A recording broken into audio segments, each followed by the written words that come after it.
So today's topic is going to be bunions, how we actually address the treatment of bunions and specific exercises you can do. One of the things I want to talk about is kinetic chain relationships first. And people have to realize that it's not just about the big toe. It's not just about the big toe moving into the second toe there. It's about ankle mobility, calf restrictions, and things farther up the kinetic chain. So when you have really super tight calves, you're going to lose ankle mobility or dorsiflexion. Can you raise your foot there a little bit, Miki? Okay. So this is referred to as dorsiflexion, plantar flexion. You okay there? Yeah. Okay. So if someone is really restricted and they can't move into dorsiflexion, what happens is their leg actually goes into external rotation as they go to push off. Just roll forward there a little bit as if you're, right, exactly. So if your foot's straight here and you're push off, glide over nicely, but even a little amount of rotation there, external rotation of the leg, you're going to push off and that big toe is going to glide into the second toe there. So we've really got to check out and make sure we've got good mobility all the way up the leg. Really important point here is if you have tight hamstrings, you're going to have tight calves. Tight calves, lack of ankle mobility. Also, if you have really tight hips and restrictions in the hips, that's going to affect your ability to actually internally and externally rotate. So it's really important that we work up the entire kinetic chain here. So one of the first areas I always look at when it comes to treating patients who are suffering from bunions is let's take a look at the hamstrings and make sure we have good mobility there. You okay there, Miki? Yeah. Good. So let's get all these hamstrings. I know you never have tight hamstrings. Never. Doing okay there? Oh yeah. Actually, they're not bad today. They're actually not bad today. I'm surprised too. Are you okay? There we go. So if I find good mobility within the hamstring itself, I'm going to go down and I'm going to actually check out and make sure, because you're in this position right now, that I take a look at the shins. The shins are the oppositional muscles to the calves. If the calves are tight, you won't have good dorsiflexion. If the shins are super tight, you're just going to get tighter and tighter calves all the time. So you got to make sure they actually loosen up for it to be good there. So I'm just going to work my way down there a little bit. Doing okay? Yeah. Tibialis anterior a little tight? It's a little tight. Yeah. Good. And then I'm going to get on the peroneals on the side here. Peroneus longus and brevis. Doing okay there? Oh yeah. Okay. Bring that up. And this is really interesting between these two muscles because we have the tendon from one going on the outside, the tendon from the other one as it comes down on this side. They cross underneath the foot and they actually form a cross in there which helps to support the medial part of the foot. So it has a lot to do with your shock absorption capacity. Good. Okay, a little tighter near the ankle there, isn't it? It is. Yeah. Good. Now I'm going to get you to turn over face down, please. Okay, so same one here. And what I'm going to do is actually just get on your calf muscle a bit here. Okay. Oh, you are tight. You okay? Yeah. All right.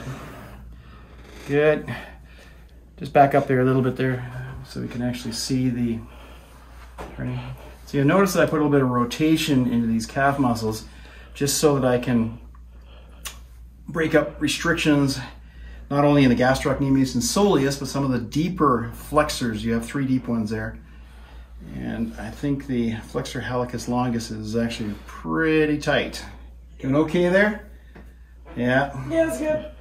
Yeah, I can tell by you not speaking. Good.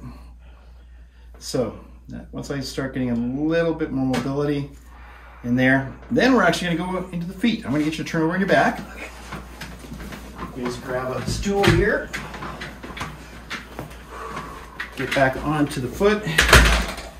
Okay, I'll get the camera to actually come around the back side over here so you can actually see the bottom of the foot, please.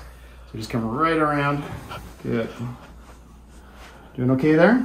Yeah.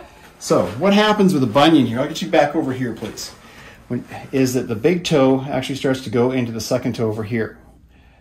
So I'll get in there and I'm just going to work my way around there a little bit. You okay? Yeah.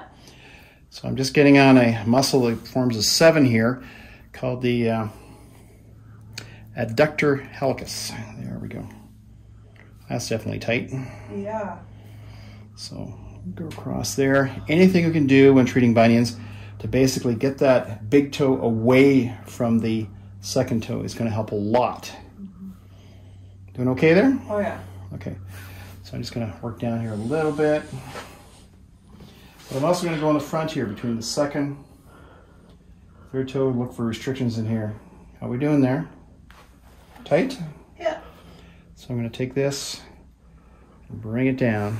Take this, bring it down, all the way down. Good. That is tight. That is restricted. Yeah, really tight. Okay, let me check the other ones here and see. How are we doing there? Not so bad there. Oh, huh? that's fine. No, you're fine there. Get on that one though, that's a different story. Okay, so both directions on that.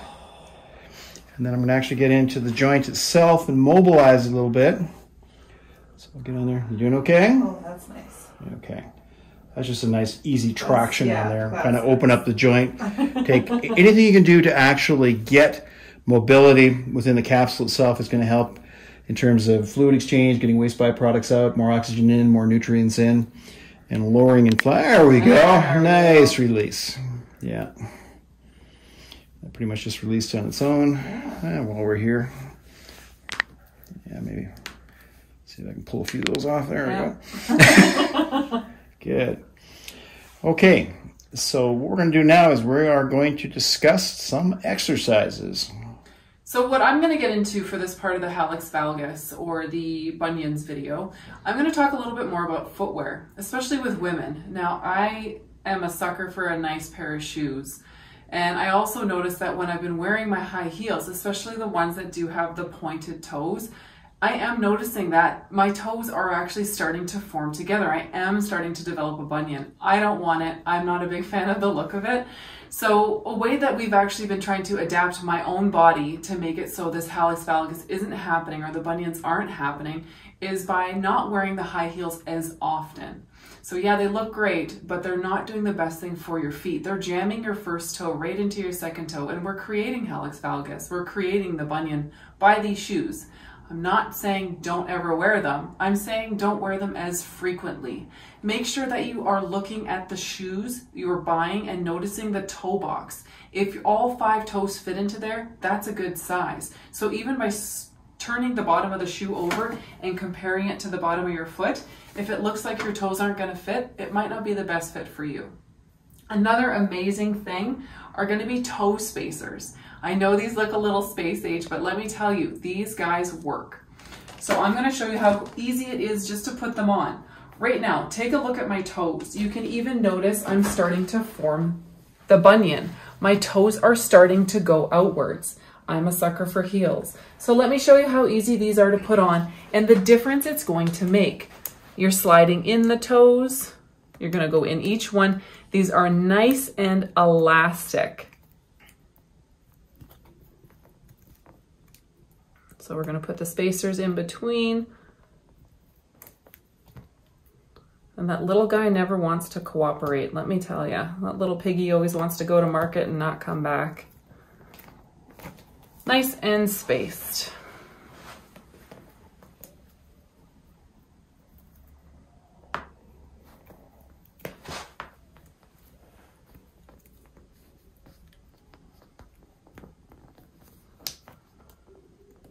All right, and then you're going to push them down to the base of the toes as much as you can. Now just take it, look at that. Look at the difference. I'm not changing the way that my feet were before, but look how close my toes are now touching. These are nice and jelly, so I still have plenty of movement to use my toes. I'm still able to go for nice long walks in these. I would almost recommend to do these every single day to help with your Hallux Valgus. Again, watch your footwear. Make sure that you're not cramming your toes into things that make it uncomfortable. Try out some spacers. You will be so amazed with this. So now I'm going to go into a couple of exercises for you as well. Okay, so some quick exercises to do. Make sure you don't have any socks on for one, because that limits our range of motion. Shoes off, socks off, nice open toes. So the first one that we're going to do is we're going to bring our toes upwards. And then I want you to splay the toes as much as possible and bring them back down to the ground. And then you're gonna, again, you're gonna lift them up. I want you to try to splay the toes as much as possible, back down. This is a really great exercise for strengthening these toes and for separating them. Our main goal here is we really want to separate the toes as much as possible. So even when you're starting out, just practice just tapping the toes out to the side and trying to just elongate and stretch them out. Eventually you can build into bringing them up and really spreading them, bringing them back down. So even by doing this for 20 reps a day, you're going to notice a huge difference in your feet. Another great one is going to be, you can grab a towel if you'd like to, but if not, that's fine. You're going to crunch the toes underneath. So with a towel, you'd be dragging the towel towards yourself. So right now I don't have one, but I'm just gonna drag and I'm gonna flex the bottom of my feet, strengthening the bottom of my feet. Again, doing this 20 reps a day. And then of course you can always increase. You can then do 2 reps of 20 and then 3 reps of 20. All right, so the last exercise I'm gonna show you, I'd like for you to grab a TheraBand and you're gonna tie it into a loop. So I have here on my toes, my band has already been tied. Now try to spread the band out so it is actually covering your toes and not just at the base. So you want it nice and wide over the toes. What we're gonna do is we're gonna contract the muscle and then we're gonna hold it. So then we're stretching out that big toe to go this way. And then we're gonna bring it back.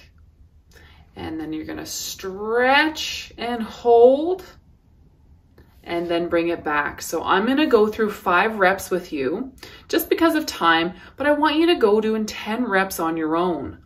So, all right, we're gonna get started with my 5 reps. We're gonna contract. Oh, I already got an adjustment there. And hold and back. That's 1. And hold. That's 2.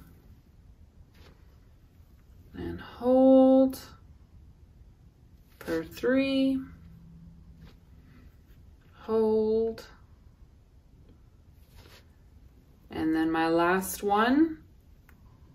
Hold. Perfect. So I want you to do at least 10 reps of those the first few times doing it. I'm just doing the 5 just because it's nice and quick. Let me know how this goes for you, and I wish you the best of luck.